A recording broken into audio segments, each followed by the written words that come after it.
Madame, mademoiselle, monsieur, bonjour. Je suis très heureux de vous retrouver à notre émission La pensée et les hommes d'aujourd'hui et je vous remercie pour votre fidélité. Alors aujourd'hui, je vous réserve une petite surprise.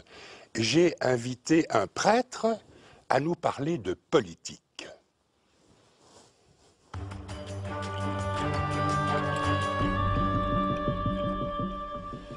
Je disais, j'ai invité un prêtre à parler de politique, mais en fait j'ai invité deux amis. Le premier, Éric de Beuquelard. Vous êtes aujourd'hui doyen de Liège-Centre, mais vous avez été porte-parole des évêques, vous avez été aussi, je pense, directeur d'un séminaire, et vous avez écrit récemment un ouvrage intitulé Credo politique sur lequel Robert Collignon et moi allons vous interroger aujourd'hui. Alors Robert Collignon, vous êtes juriste, vous avez été ministre-président de la région wallonne, bourgmestre d'Amet, vous êtes une figure politique importante et vous connaissez bien Éric de Beuquelard. C'est pourquoi je vous ai invité pour lui faire un petit peu la morale ou un petit peu l'opposition. J'ai été très frappé, Éric de Beuquelard, en lisant votre livre sur la répétition de la figure de Winston Churchill. Vous évoquez à plusieurs endroits de votre ouvrage la figure, la personnalité de Winston Churchill. Pourquoi? On a tous nos dadas et c'est vrai que... Vous êtes anglophile? Je suis certainement anglophile, mais je suis fasciné par ce personnage. D'abord, Jacques Lemaire, merci de m'avoir invité. Parce que Avec plaisir. Et merci à mon ami Robert Collignon d'être là. On parlait de Winston Churchill, je dirais que, sans comparer ce qui n'a pas à être comparé, mais d'abord ce qui me plaît chez Churchill, c'est que c'est un personnage. C'est pas le produit d'un... Un peu massif. Oui, mais c'est un personnage. Et sans vouloir comparer, Robert Collignon, comme il y a quelque temps, vous m'aviez fait l'honneur d'être invité avec Hervé Asquin, comme ça on me dira, ça peut être dans différents partis. Moi j'aime bien d'abord les figures politiques qui ne sont pas transparentes, qui ont de la personnalité. Et qui ont du poids. Qui ont du poids, qui ont de la couleur. Vous ne m'en voulez pas, Robert Collignon. J'assume. Et ça, de ce point de vue-là, Churchill assumait aussi. Il disait, une de ses nombreuses boutades, nous sommes tous des vers, mais moi je pense que je suis un ver luisant. Donc c'était son humour type. Donc ça c'est. Mais peut-être plus fondamentalement aussi, pourquoi cette passion? Je suis sans doute un peu anglophile, j'ai habité quelques années là-bas, mais plus fondamentalement que cela, j'ai toujours été passionné par ce qui s'est passé entre les années 30 et le début de la Seconde Guerre mondiale, c'est-à-dire l'implosion, l'écroulement des démocraties et comment il se fait qu'à un moment donné, la résistance s'est installée. Oui, et Churchill ne dit pas des choses très agréables, il promet à ses compatriotes et aux Européens qui ne sont pas nazis, du sang, vous l'avez rappelé, et des larmes. Oui.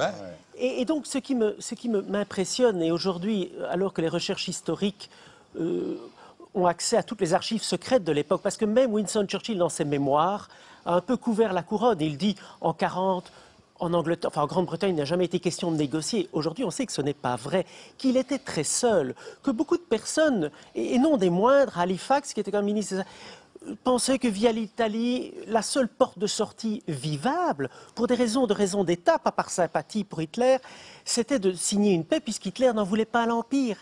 Et il s'en est fallu de très peu, et il s'en est fallu de cette personnalité hors du commun. Et puisque je suis à la pensée les hommes, j'ajoute d'un agnostique qui était franc-maçon, donc qui était un homme qui n'était pas... voilà. Non, mais si. Mais franc-maçon, sûrement. Oui. Agnostique, je ne sais pas. Il avait un agnosticisme... Il n'était pas un peu protestant? Oui, il était anglican. Mais, je veux dire, c'était très, très, très pragmatique. Mais c'était certainement pas un dévot. Non, un homme engagé dans les choses religieuses. Mais c'était quelqu'un, par contre, et alors là, ici, le prêtre s'engage aussi, c'était un homme qui avait un imaginaire fort et qui disait « nous valons ce que nos rêves valent ». Et pour lui, il avait décelé, il n'avait aucune rancœur personnelle vis-à-vis d'Hitler, mais il comprenait que les rêves de cet homme-là, c'était des cauchemars. Et lui, par contre, et c'est un homme qui avait beaucoup d'humour, qui avait une joie de vie, qui avait un instinct de vie très fort. Et je crois que c'est une des raisons qui a fait que très seul contre tous, il a dit « je préfère mettre ma tête sur le billot », parce que c'est ça, du sang, nous nous battrons sur les plages, tout. Il aurait fait la paix avec beaucoup de gens, y compris avec Staline, lui, le vieil anticommuniste. Il a été faire la paix avec Staline. Mais il se rendait bien compte que là, le régime nazi, c'était la barbarie. Et il avait un grand sens de ce qu'est la civilisation qui unit les laïcs philosophiques, les chrétiens, cette civilisation. Et donc, pourquoi Churchill aussi, outre peut-être mon admiration personnelle pour cet homme qui avait beaucoup de défauts, c'est parce que je pense que rarement au cours de l'histoire, la civilisation des droits de l'homme n'a dépendu que de si peu d'hommes. Lui, le courage des pilotes britanniques et quelques autres. D'accord. Dans votre livre, vous abordez évidemment la question de la laïcité. Non pas la laïcité philosophique que vous venez d'évoquer, mais la laïcité politique. Alors, moi, vous m'avez étonné, Éric de Beukelard, voilà un prêtre catholique qui a eu de hautes fonctions dans l'Église et qui dit « mais moi, je suis un partisan de la laïcité politique ». Expliquez-nous un petit peu votre position et je demanderai à Robert Collignon de vous critiquer, si vous le voulez bien. Certainement. C'est possible. Mais je dirais que c'est votre question que je salue, qui m'étonne parce que nous avons célébré les 50 ans de l'ouverture du Concile Vatican II et vous avez un décret qui est un décret très marquant, le décret sur la liberté religieuse, qui est le décret de la laïcité politique qui dit il ne peut y avoir aucune contrainte politique en matière religieuse. Chacun doit suivre sa conscience d'adhérer ou de ne pas adhérer. Donc, avec Vatican II, de manière très claire, l'Église catholique reconnaît que dans un État démocratique, d'État de droit digne de ce nom, eh bien, la sphère politique et la sphère de conviction, quelle qu'elle soit, évidemment, elle s'influence, mais qu'il ne peut pas y avoir une influence de l'un à l'autre. C'est sur le « elle s'influence » que je voudrais rebondir, vous interroger, parce que dans ma conception laïque peut-être un peu stricte, il doit y avoir une séparation très nette entre ce qui relève du domaine de l'État et ce qui relève du domaine des croyances de chaque citoyen. Aussi, pour prendre des exemples concrets et très, très actuels, personnellement, mais je ne suis pas le seul dans les milieux de la laïcité, j'estime que l'école n'a pas à faire valoir ou à accepter l'idée de port du foulard, de consommation de la nourriture halal, du poisson le vendredi pour les cathos. Mais je pense que les catholiques, sur ce plan, ont pris des dispositions très libérales. Pour moi, la laïcité, la séparation de l'Église et de l'État, c'est aussi l'absence d'influence des religions dans le quotidien des personnes. Mais je me permets, là, de fait, là nous ne sommes peut-être pas d'accord, c'est ce qui est intéressant dans le... Je ne vais pas me prononcer sur le halal, le pas halal, je dis, là c'est vraiment une décision concrète. Les filles et les garçons dans les piscines, mais là, personnellement, il est plein clair... de choses, hein. Non, mais il est clair que je ne souhaite pas qu'il y ait des cours de natation séparés ou quoi que ce soit. Ce que je veux dire, c'est que quand vous, Jacques Lemaire, vous êtes citoyen, vous l'êtes avec tout ce que vous êtes, et avec votre conception de laïque philosophique, on ne vous demande pas de... Eh bien, c'est la même chose. Quand je suis citoyen, je le suis avec tout ce que je suis, celle d'un croyant catholique. Bien sûr. La seule chose, et ça c'est la laïcité politique, et je le dis en toutes lettres dans ce livre, dans l'espace public, quelles que soient nos convictions, quel est le langage qu'on utilise? C'est celui de la raison. Et ça, c'est une des grandes avancées des Lumières. Si dans un Parlement, mais partout où on parle sur la cité, dans l'espace public, si on commence avec des arguments, mais moi je suis un athée, donc j'ai raison, et que l'autre dit, moi je suis un croyant, donc j'ai raison, on ne se parle pas. On est bloc contre bloc. Et si par contre on veut ensemble faire un bout de chemin, il faut que le croyant, l'athée ou l'agnostique, ou quel que soit ça, disent, mais à partir de la raison qui est en commun, la logique, elle nous est commune entre êtres humains, comment est-ce qu'on peut faire avancer ce dossier concret? Vous avez donné des exemples. Moi, avec des arguments de raison, je peux vous expliquer pourquoi je ne suis pas pour des cours de piscine séparés. Voilà. Un autre sera peut-être pas d'accord, mais au moins, on ne va pas chercher nos argumentations dans des livres saints ou dans des Bien sûr. Moi, je n'ai pas de livre saint. Mais d'autres, voilà. Oui, Robert Collignon. Oui, simplement, si vous m'avez permis d'accompagner Éric de Beukelard aujourd'hui, je m'en réjouis. Je sais que vous êtes très ami, alors... Oui, mais je me suis permis d'analyser un peu le livre qu'Éric a tenu à m'envoyer personnellement.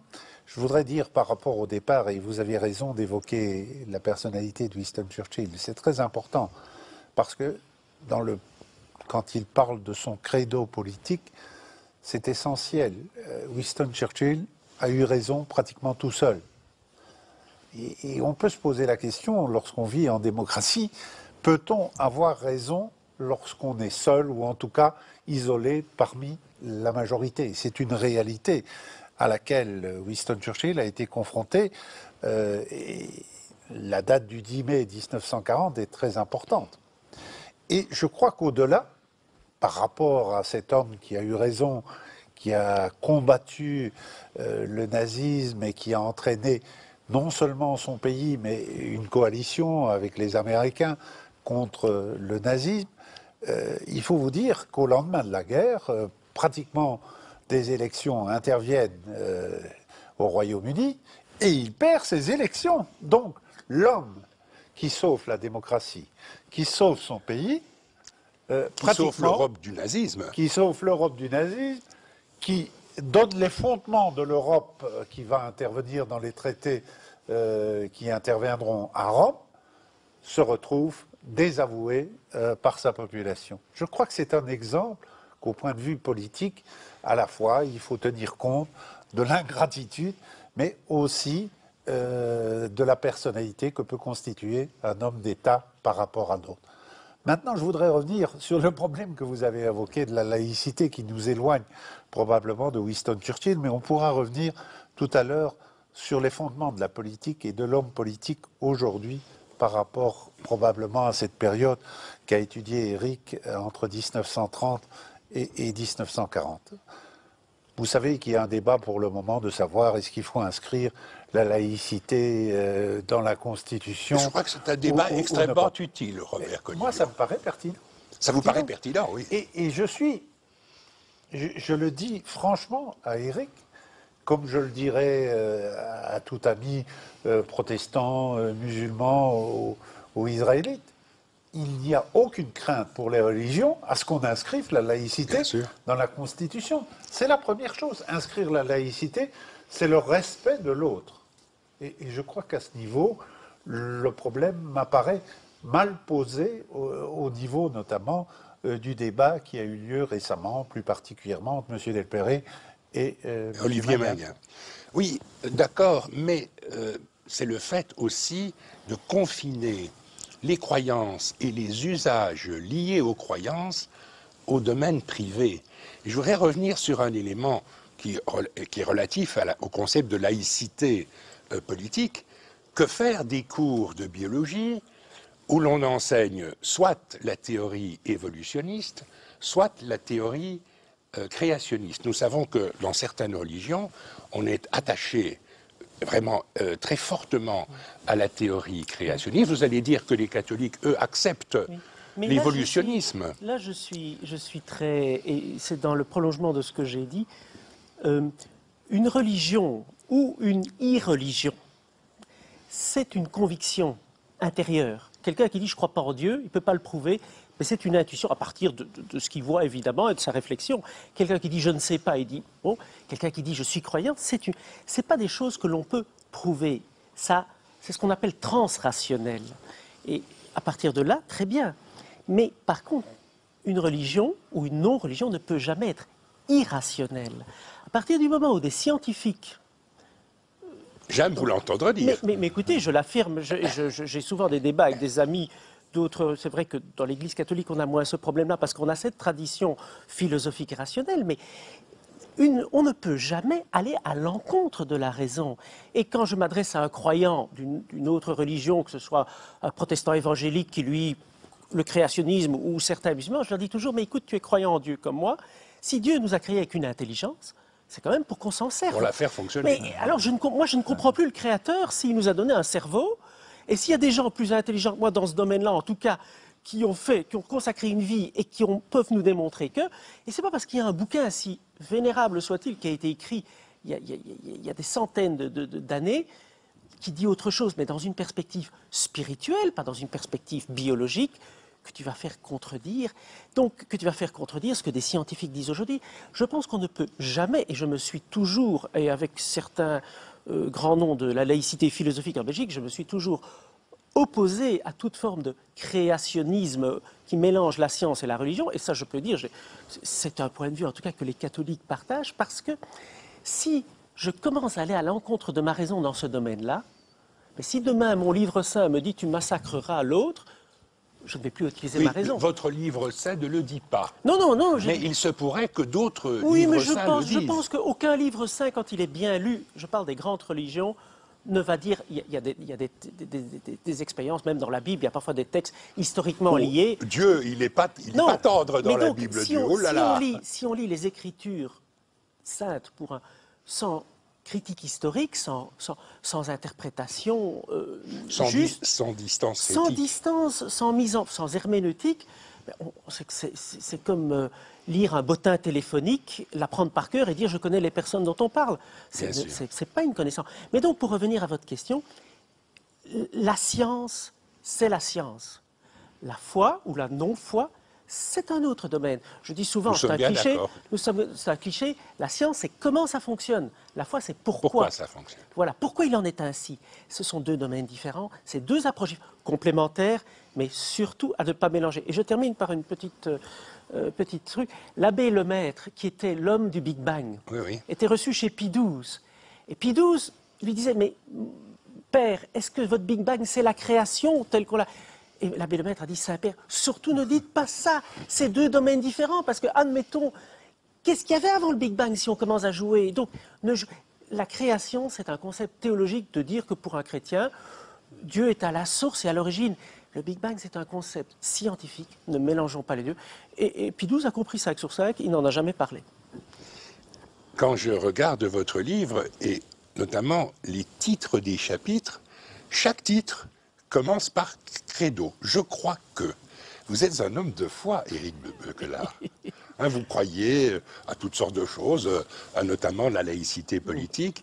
Il y a aussi l'éconologie. L'éconologie, voilà. Expliquez-nous un peu ce que c'est que l'éconologie. Je pense que, au fait, l'économie et l'écologie, les racines sont les mêmes, c'est la maison. Elles sont un peu contradictoires.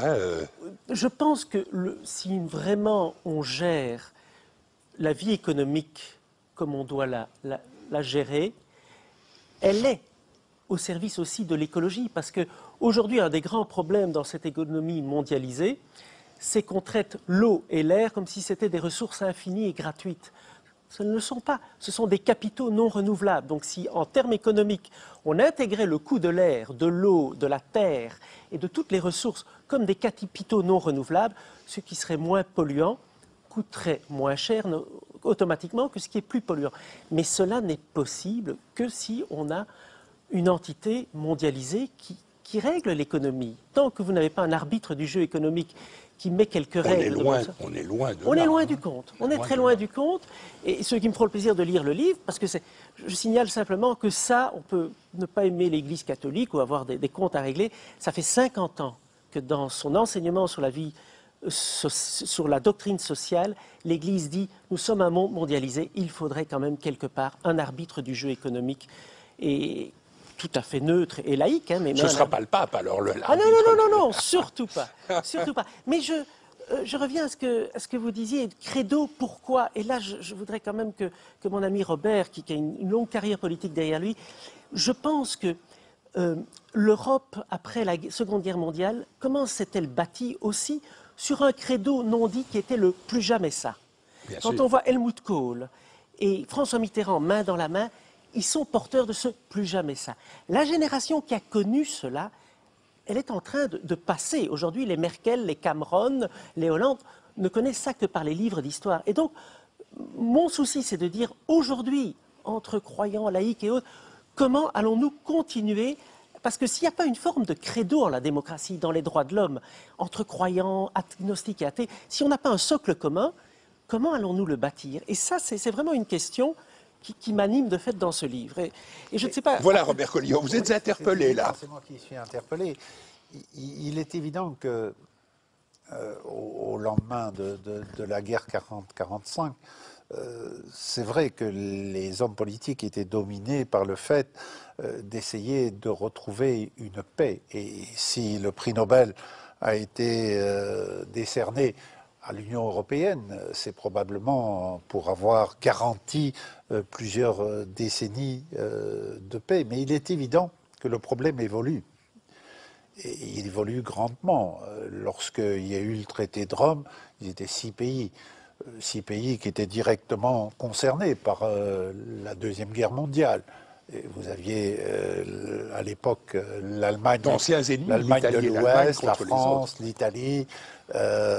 Bon, il y avait une certaine contingence géographique. Puis progressivement, il y a eu l'ouverture avec le Royaume-Uni, où manifestement, j'aime beaucoup la partie où notre ami parle des rapports plus particuliers entre le Royaume-Uni et les États-Unis. Il est évident, lorsqu'il définit le parcours de Blair, on peut se poser différentes questions par rapport à cet homme particulièrement intelligent qui soutient l'action erronée, je crois que tout le monde le reconnaît, de Bush au niveau de l'Irak. Mais l'évolution de l'Europe fait qu'à 27, avec des entités extrêmement différentes et l'ouverture à l'Est, le problème a beaucoup changé. Et il est évident qu'il va falloir régler certains problèmes interne, ne fût-ce que le nationalisme renaissant, qui existe à peu près dans tous les pays. Prochainement, et surtout chez nous. Oui, je disais, prochainement, vous aurez les élections en Catalogne, des élections qui vont probablement porter au pouvoir le parti indépendantiste catalan, qui va donner des idées manifestement à d'autres régions d'Espagne, je pense au Pays Basque, mais probablement aussi à d'autres régions d'Europe. Et vous avez évoqué le problème de la Flandre. Mais le problème qui se pose actuellement, et il y a plusieurs problèmes. Vous avez le problème des nationalismes renaissants. Vous avez le problème de l'économie sur lequel vous avez évoqué et qu'il vient de traiter, à savoir que dans cette économie de profit, il faudra probablement trouver une régulation plus importante qui permette de régler ces problèmes. L'influence des sociétés qui sont multinationales, qui ne sont plus gouvernées par une famille, qui sont gouvernées par des actionnaires qui veulent des rendements à 2 chiffres, d'où le problème, ou à 3, avec probablement aussi des patrons qui ne sont finalement que des employés et qui estiment leur situation tellement inconfortable que s'ils doivent être liquidés, il est nécessaire qu'ils aient un bonus pour ce départ. Tout ça est extrêmement compliqué. Mais un des autres problèmes est philosophique au niveau politique. C'est-à-dire que le monde politique a beaucoup changé. Vous savez, l'homme politique qu'il définissait dans les années 30 et qu'on peut encore définir dans l'immédiate après-guerre, ou plus exactement au siècle dernier, parce que j'appartiens à celui-ci. Mais l'homme politique, il avait des convictions profondes. Et il essayait de persuader les citoyens de lui accorder le bénéfice de ses idées et de lui permettre d'essayer de les mettre en pratique. Bien sûr. Maintenant, le monde a beaucoup changé. L'homme politique n'a plus tellement de convictions. Je parle de l'homme ou de la femme politique. Bien sûr. Ça me paraît indifférent. L'homme politique, qu'est-ce qu'il fait? Il s'interroge sur le point de savoir ce que pensent ses citoyens.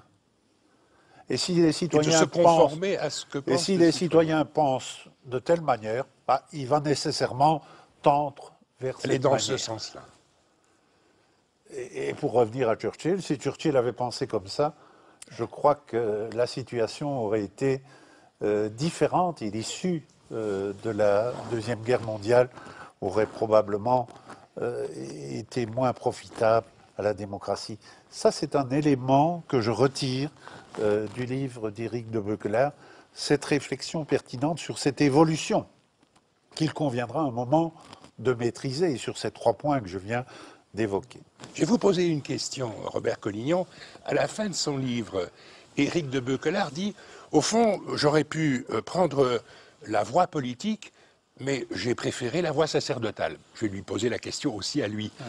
Pensez-vous qu'il aurait fait un bon politique, notre ami Éric? Je suis persuadé que oui, mais j'ignore dans quelle formation politique. Alors, Éric de Beuquelaert, vous avez choisi la voie sacerdotale et pas la voie politique. Pas de regret? Mais c'est-à-dire que, pas de regret, non, parce que ça, c'est un cheminement très personnel, c'est-à-dire que de fait, j'ai fait les mêmes études que Robert Collignon. Vous êtes juristes tous les deux. Je suis juriste, je m'apprêtais, j'ai toujours été passionné par l'économie politique et je pensais commencer ma carrière au Fonds monétaire international si on me laissait une petite place là-bas. Voilà. Aujourd'hui, c'est dangereux. C'est dangereux. L'échapper oui. Mais donc, et quelque part, bon, mais c'est une expérience spirituelle, religieuse, qui à un moment donné, c'est ce qu'on appelle la vocation, l'appel. Je ne m'attendais pas à ça. Dans ma famille, je suis le premier depuis bien longtemps, parce que je ne suis pas forcément... Vous êtes un renégat dans votre propre Enfin, famille. non, il ne faut pas exagérer, mais enfin, il y a, du côté de la famille de mon père, en tout cas, il y a toujours eu une tendance plus laïque et une tendance plus catholique, mais tout ça était très modéré de toute façon, et comme beaucoup en Belgique. Mais c'est vraiment une expérience qui a changé ma vie, bon, qui est une expérience personnelle, spirituelle. Je ne le regrette pas un seul instant, mais ça ne m'empêche pas de fait de continuer à m'intéresser, à me passionner pour la politique. Parce que ce que je dis aussi, dès que vous parlez à votre voisin du mur mitoyen, vous faites de la politique. Soit vous lui cassez la figure parce que vous n'êtes pas d'accord. Je n'ai pas à recommander. Non. Soit vous vous arrangez avec lui. Donc la politique, et je dis souvent, évidemment, comme prêtre, on demandait dans quelle formation, ça n'appartient qu'à moi, parce que comme prêtre, ça c'est la laïcité politique, j'ai des convictions comme citoyen, mais comme prêtre, déontologiquement, j'ai à être d'une... Et vous avez des ouailles un peu de tous les bords. Et de tous les bords, et c'est fort bien ainsi. Mais donc, ce n'est pas à ce niveau-là que je vais me situer, mais par contre, je pense, donc l'Église n'a pas à dire voter pour tel ou pour tel, mais l'Église... Aujourd'hui, l'Église n'a plus non, vocation. Je suis bien d'accord. Oui, le monde a changé, et je suis d'accord. Mais enfin, ça fait depuis les années... Monseigneur Valreuil... Oui, mais depuis les années 60, heureusement, je crois, l'époque a changé, et c'est fort bien ainsi. Mais par contre, d'où ce bouquin, je crois que l'Église doit inviter, comme d'autres doivent le faire, à prendre la politique au sérieux. Parce que si vous ne vous occupez pas de la politique, si vous n'êtes pas conscient que vous êtes aussi des citoyens, la politique est en danger. Vous êtes un peu le jouet alors de... Voilà, et c'est ce que je dis c'est vraiment une chose importante. Et pour reprendre un peu ce que disait Robert Collignon, je ne sais pas, peut-être qu'aujourd'hui, de fait, le poids de l'opinion publique est plus important. Et il est évident qu'un politicien, mais comme un directeur d'entreprise, il a pris les deux, doit de temps en temps suivre soit les actionnaires, soit les électeurs. Mais si un directeur d'entreprise est le jouet des forces du marché, et que ça, si un politicien n'est que le jouet des électeurs, je crois qu'il perd son âme. Je crois qu'un directeur doit de temps en temps dire aux actionnaires, écoutez, je vais contre votre intérêt, bien compris, parce que l'entreprise doit être sauvée et qu'il y a quand même un intérêt supérieur. Et je crois que de même, un politicien, de temps en temps, doit dire aux électeurs, eh bien, moi, je vais par là, même si vous n'êtes pas d'accord. Et quelque part, je crois que nous tous, je dis, moi aussi, je n'essaye pas toujours, dans mon rôle spirituel, de donner des réponses qui flattent. Parfois, peut-être que je suis un peu faible comme tout le monde, mais j'essaie aussi, de temps en temps, de donner une réponse. Je ne dis pas que je promets du sang et des larmes à tout le monde, mais parfois, le courage, c'est de temps en temps de prendre le contre-pied, et à long terme, même si, comme l'a dit Robert Collignon, ça peut être ingrat, mais à long terme, je crois que l'histoire reconnaît les siens. Eh bien, je vous remercie l'un et l'autre. Je vous remercie, Robert Collignon, d'avoir participé à notre émission d'aujourd'hui. Je vous remercie infiniment, Éric de Beuquelard. Je rappelle que vous avez écrit un ouvrage intitulé « Credo politique », publié aux éditions Avant-Propos dans la collection Fidélité. Voilà, nous avons invité un prêtre à parler de politique. C'était quand même toute une petite aventure. Bonne satisfaction pour vous. vous. Je vous remercie pour votre présence sur le plateau aujourd'hui. Madame, mademoiselle, monsieur, merci beaucoup pour votre attention.